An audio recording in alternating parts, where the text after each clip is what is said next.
अस्सलाम वालेकुम दोस्तों, वेलकम है आपके मेरे यूट्यूब चैनल पाइपिंग नॉलेज में। Today we are going to discuss about oil and gas piping supervisor role and responsibility in the 10 common point that one for now. First point is daily and weekly reporting, that is the supervisor is the responsible for daily and weekly reporting. Daily reporting means document daily progress on the work activity and manpower utilization.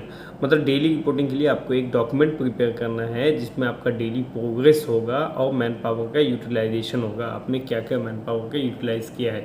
Suppose अगर आप fabrication में है तो आपने कितना joint, number of joint, कितना inch dia आपने fabricate किया है, और अगर आप इरेक्शन में हैं, साइड पे हैं, तो कितना इंच मीटर आपने इरेक्शन किया है। इरेक्शन में जो इंच मीटर होगा वो भी रिपोर्ट करना है, और जो फील्ड वेल्ड होगा, फील्ड वेल्ड वो भी आपको रिपोर्ट करना है। और फैब्रिकेशन शॉप में होंगे तो आपने कितना इंच डाया आपने वेल्डिंग किया, फिटअप किया, इसका डिटेल देना होगा। वीकली रिपोर्टिंग, फर्स्ट है डेली रिपोर्टिंग, सेकंड है वीकली रिपोर्टिंग।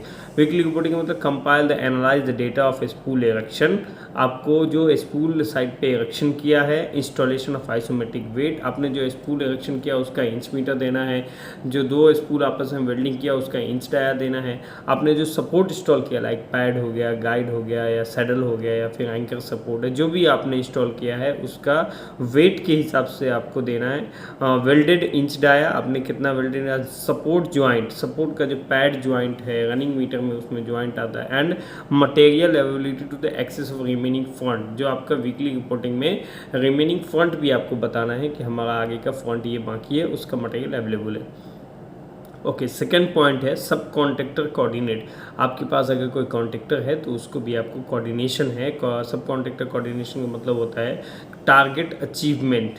टारगेट अचीवमेंट में फर्स्ट पॉइंट है द वर्क क्लोजली विद सब कॉन्ट्रैक्टर, मतलब अगर आपके पास कोई कॉन्ट्रैक्टर है तो वो आपकी रिस्पॉन्सिबिलिटी है कि उसका टारगेट अचीव होना। तो target achievement, work closely with subcontractor to ensure the project and target and schedule, set the planning of the team and environment, मतलब आपको उसके हिसाब से उसको टीम सेट करना है। अगर सब कॉन्ट्रैक्टर के पास टीम की कमी है और आपको एनालाइज हो गया कि हमारा जो टारगेट है वो इस टीम से पूरा नहीं होगा, तो आपको सब कॉन्ट्रैक्टर को कहना होगा कि आप टीम अरेंज करें। The second number topic is problem solving. तो प्रॉब्लम सॉल्विंग का मतलब कि address any issue of the sub contractor. अगर सब कॉन्ट्रैक्टर आपको कोई इशू क्रिएट बताता है या मेल करता है कि ऐसा ऐसा इशू है, तो आपको उसको एड्रेस करता है तो आपको उसको सॉल्व करना है। कोई रॉन्ग कमिटमेंट नहीं दे देना कि वो गलत सलत काम कर दे। तो अगर वो आपको कुछ टेक्निकल क्यूई, हम लोग उसको बोलते हैं साइट टेक्निकल क्यूई या फील्ड इंजीनियरिंग क्यूई, अगर वो फील्ड इंजीनियरिंग क्यूई आपके पास लेके आता है, मेल करता है, तो आपको वो रिप्ले में उसका mail as soon as possible उसको रिप्ले करना है। थर्ड नंबर कॉमन पॉइंट है safety and quality assurance. Work permit, safety quality insurance का सबसे पहला जो ऑप्शन है वर्क परमिट है। वर्क परमिट क्या है? एक लीगल डॉक्यूमेंट है आपको काम करने के लिए। किसी भी एरिया में अगर आप काम करेंगे तो वर्क परमिट मिलेगा, वो एक लीगल डॉक्यूमेंट हो गया। तो issue the work permit to compile with safety, आपको इशू करना है परमिट तो सेफ्टी को मेजर करके health and work environment, safety health environment requirement के हिसाब से आपको परमिट देना है। अगर आपका ह्यूमिडिटी ज़्यादा, सपोज अभी समर का टाइम है और समर के टाइम का मतलब हाई ह्यूमिडिटी है, तो आपको उसके हिसाब से परमिट को सस्पेंड करना होगा। यहाँ पे क्या है कि ह्यूमिडिटी परसेंटेज अगर 54 होता है, 53 से मोर देन होता है, तो हम लोग उसको सस्पेंड करते हैं। तो कोई भी आप जॉब स्टार्ट करने से पहले वहाँ पे उसका इंस्पेक्शन होगा, सब कुछ अगर उसमें अरेंजमेंट है सेफ्टी के अकॉर्डिंग तो आपको परमिट मिलेगा। नेक्स्ट है safety walk through. Conduct weekly safety walk through in coordinate with safety department to ensure the site safety, मतलब ये इसकी रिस्पॉन्सिबिलिटी है कि आप सेफ्टी वॉक डाउन भी करवाएंगे। सेफ्टी वॉक डाउन में क्या, 1 वीक में आपका क्लाइंट वॉक डाउन रहता है, तो क्लाइंट से पहले एक दिन आप इंटरनल वॉक डाउन कर सकते हैं। QA/QC inspection, supervise and overall the quality assurance, quality control. You are the supervisor, then overall responsibility for the quality control and quality assurance, and submit the subcontractor ensure that meet the client standard। अब आपको जो client के standard के हिसाब से जो quality है वो piping, fabrication, assembly ensure the all the international standard code is follow as per the procedure as per the client requirement। Now next one is construction supervision. Manage the site construction, installation of piping work, erection, material submission work. Piping work supervision का मतलब है कि अगर आप fabrication में हैं तो आपको कंप्लीट फैब्रिकेशन की रिस्पॉन्सिबिलिटी आपको लेनी होगी। अगर आप एरेक्शन में हैं तो आपको कौन सा स्पूल कब एरेक्शन करना है, फिटअप का क्या प्लान करना है, वेल्डिंग का क्या प्लान करना है, फिर इसका फोल्डिंग कैसे आपको 1-2 दिन पहले आपको इसका फोल्डिंग बनवाना होगा, फिर आप उसमें फिटअप करेंगे, वहाँ पे क्रेन का रिक्वायरमेंट है या फिर स्पूल शिफ्टिंग है, ये all those things are responsible for the supervisor. मतलब आपको एक ड्राइंग मिला है, उस ड्राइंग का टोटल मटेरियल शिफ्ट करना है, स्पूल शिफ्ट करना है, फिर वहाँ पे फ्रंट है कि नहीं, front possible for the piping fabrication and assembly, ensure the international code and standard follow as per project requirement. Project के रिक्वायरमेंट के हिसाब से, क्लाइंट रिक्वायरमेंट के हिसाब से वो आप फॉलो कर रहे हैं नहीं। नेक्स्ट पॉइंट है कंस्ट्रक्शन सुपरविजन। कंस्ट्रक्शन सुपरविजन का मतलब मैनेज द साइट कंस्ट्रक्शन, आपको साइट कंस्ट्रक्शन मैनेज करना है, installation of piping works, ensuring the all the things are related to the approved by engineer, standard and specification के हिसाब से ही आपको साइट पे वो एक्टिविटी करना है। नेक्स्ट पॉइंट है मटेरियल मैनेजमेंट। मटेरियल मैनेजमेंट का मतलब है कि material coordinate, control, ensure the material is handed over to the सब कॉन्ट्रैक्टर। जो आप सब कॉन्ट्रैक्टर को मटेरियल हैंडेड ओवर करेंगे वो कंट्रोल करके रखिए। हैंडेड ओवर टू द सब contractor are controlled and preserve and use their internal purpose and use for the intended purpose. मतलब कहने का मतलब है कि आप जो मटेरियल अपने सब कॉन्ट्रैक्टर को इशू करेंगे वो एक पार्टिकुलर टाइम तक का ही मटेरियल उसको इशू करें, मतलब नेक्स्ट 15 डेज का या 1 वीक का या 2 वीक का आप इशू करें, और जो भी वो मटेरियल आपने सब कॉन्ट्रैक्टर को दिया है वो प्रॉपरली प्रिजर्व होकर रखा है कि नहीं। प्रिजर्वेशन बहुत इंपॉर्टेंट पार्ट है in oil and gas industry में। अगर आप प्रिजर्वेशन सही से नहीं करते हैं तो इंटरनली वो लाइन आपका कोरोजन आ जाएगा और लाइन मतलब इंटरनली क्लीन नहीं होगा। तो आप कोई भी स्पूल को इरेक्शन करने से पहले उसके इंटरनल क्लीन करेंगे, लाइक कंप्रेसर से इंटरनल क्लीन करके क्लाइंट को उसको शो करेंगे। तो यही है कि मटेरियल जब आप स्टोर करते हैं ना तो उसको कंप्लीट प्रिजर्व करके रखना है। सेकेंड वन है मटेरियल फॉर जब आप यूज़ करेंगे तो रिव्यू एंड कमेंट। जो अभी आपका मटेरियल है वो एज़ पर ड्राइंग यूज़ होगा कि नहीं, अगर उसमें कोई कमेंट है, रिवीजन आया है ड्राइंग में, तो उसके हिसाब से आपको चेक करना है कि हमारे मटेरियल का जो आपके आइसोमेट्रिक में बिल ऑफ मटेरियल में जो डिस्क्रिप्शन दिया है उस डिस्क्रिप्शन के हिसाब से हमारा मटेरियल है कि नहीं।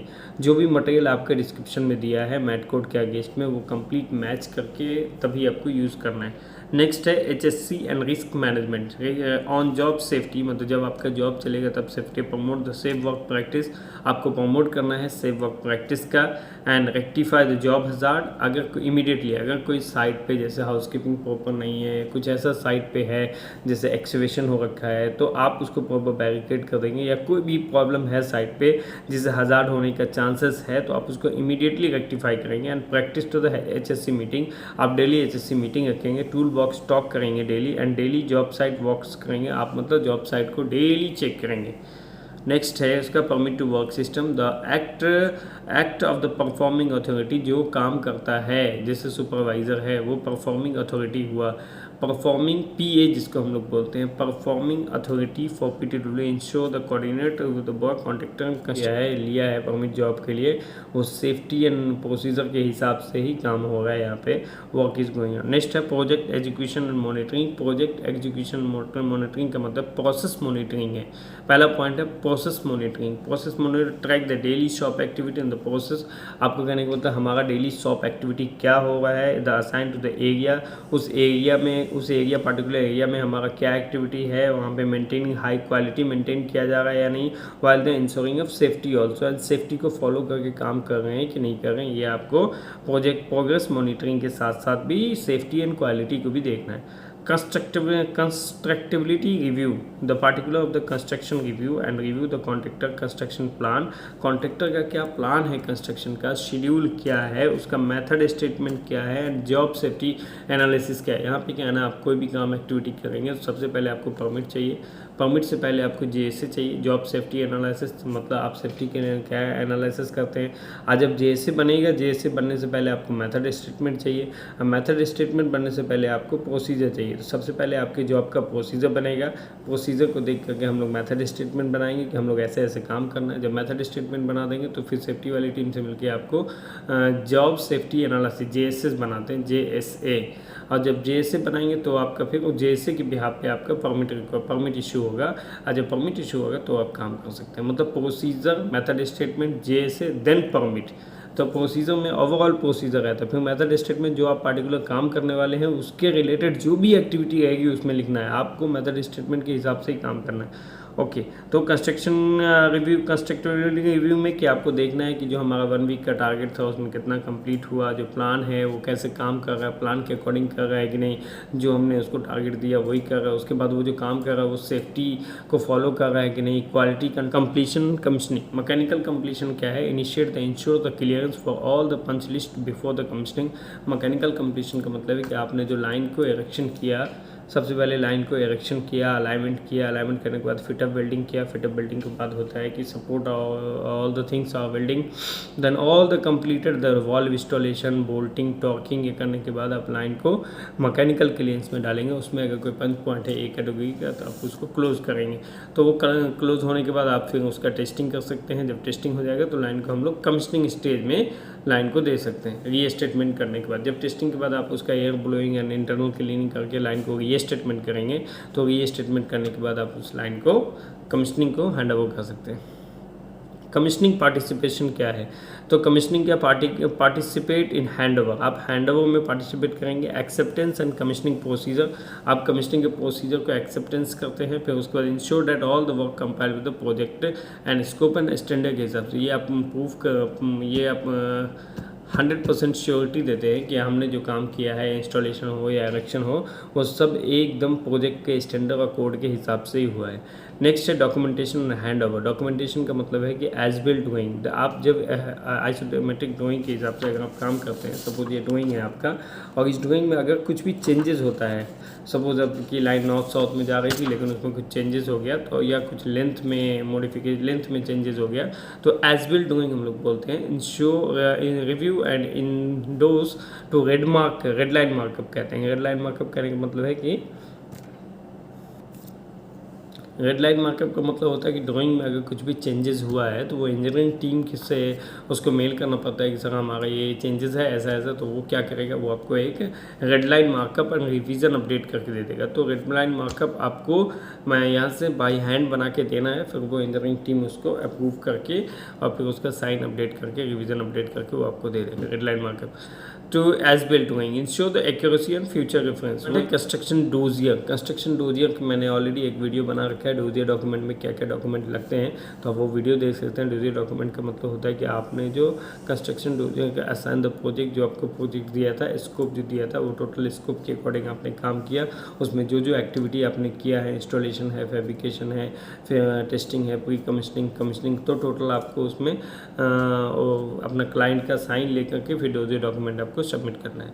नेक्स्ट है डेवलपमेंट, स्टाफ डेवलपमेंट में आपको मेंटोरशिप एंड डेवलपमेंट, मतलब आपके अंडर अगर कोई नया जूनियर स्टाफ आता है तो आप उसको मेंटर की तरह एक्सपीरियंस देंगे और उसको मतलब गाइड करेंगे। Staff development, serve as a mentor for the less experience staff, जो आपका छोटा स्टाफ है, न्यू स्टाफ है, उसको आप मेंटोर की तरह काम करेंगे। बाकी की focus area for the interview purpose अगर आप बात करें कि आपके पाइपिंग सुपरवाइजर की बेस्ड की फोकस एरिया क्या क्या है, तो फर्स्ट है understand the importance of safety, आपको understand the importance of safety, quality and schedule, arrange schedule, plan क्या है। Okay, be prepare to discuss a specific example of the problem solving with the सब contractor and handling the work permit, आपको work permit handling हो गया और सब contractor का problem को सॉल्व करना। Finalise yourself with international standard construction documentation and QAQC for the international code construction documentation and QAQC process. Highlight your experience in supervision construction work, coordinate with the various team and ensuring the project completion within the scope and time and budget. आपको ये ensure करना है कि हमारा अगर 4 team है, अगर piping fabrication का काम चल रहा है तो मिनिमम 18 से 20 इंच डाया आपको फिटअप करवाना है। वेल्डिंग भी साथ में वेल्डर है तो वेल्डिंग भी करवाना है। फिर आप अगर देखें कि अगर हमारा 14 इंच डाया हो रहा है तो हमें कम से कम अगर वो 10 इंच का लाइन है या 12 इंच का लाइन है तो उसका सपोर्ट वेल्डिंग या पैड वेल्डिंग हो गया या फिर उसका ब्रांच फिटिंग हो गया या फिर ब्रांच फिटिंग में एक बीवीडी सपोर्ट है। तो आपको ये एक आइडिया करना है कि सपोज हमारा अगर 12 इंच डाया आज फिटअप हुआ है तो कम से कम एक पैड एक टीम से और फिर ब्रांच फिटिंग लगा दें। तो इससे क्या होगा कि आपका जो डेली टारगेट है मिनिमम 20 इंच डाया पर टीम, अगर आपके पास 5 टीम है तो 100 इंच डाया आपको कैसे भी फिटअप करना है। अगर वो स्मॉल बोर है तो आपका वो घट के 10 इंच डाया आ जाएगा, 2 इंच है और 3 इंच है तो 12 है। लेकिन अगर आप डिपेंड करता है कि आपका शेड्यूल कितना है, ये सब जो भी चीज़ें हैं ना, जो भी आपका प्रोग्रेस का डिटेल है तो वो डिपेंड करता है कि आपका पाइप का शेड्यूल क्या है, 20 का शेड्यूल है, 40 शेड्यूल है। तो जैसे जैसे शेड्यूल इंक्रीज होगा तो थिकनेस बढ़ता जाएगा तो फिर आपका प्रोग्रेस डाउन होगा, क्योंकि ज़्यादा शेड्यूल रहता है तो फिर आपका बेवल करना हो या फिटअप वेल्डिंग में टाइम लगता है। ओके, बेसिक वर्क जो है मतलब अपने सुपरवाइज़र का कि आपके पास जो क्रू है ना उस क्रू को आप पार्टिकुलर जॉब देंगे और उसके लिए मटेरियल अवेलेबल कराएंगे और उसको अगर कोई सपोर्ट चाहिए लाइक उसको रिगिंग टीम चाहिए या फिर वेल्डिंग टीम चाहिए या फिर अलाइनमेंट के लिए टीम चाहिए तो वो आप प्रोवाइड करेंगे। अब बेसिकली आपको मटेरियल अरेंज करके उसको देना है, फिर उसके बाद लिफ्टिंग के लिए जो रिक्वायरमेंट होगी क्रेन का हाइड का वो आपको अरेंज करना है। ओके, थैंक यू दोस्तों, thank you for watching my video. If you like then share and subscribe.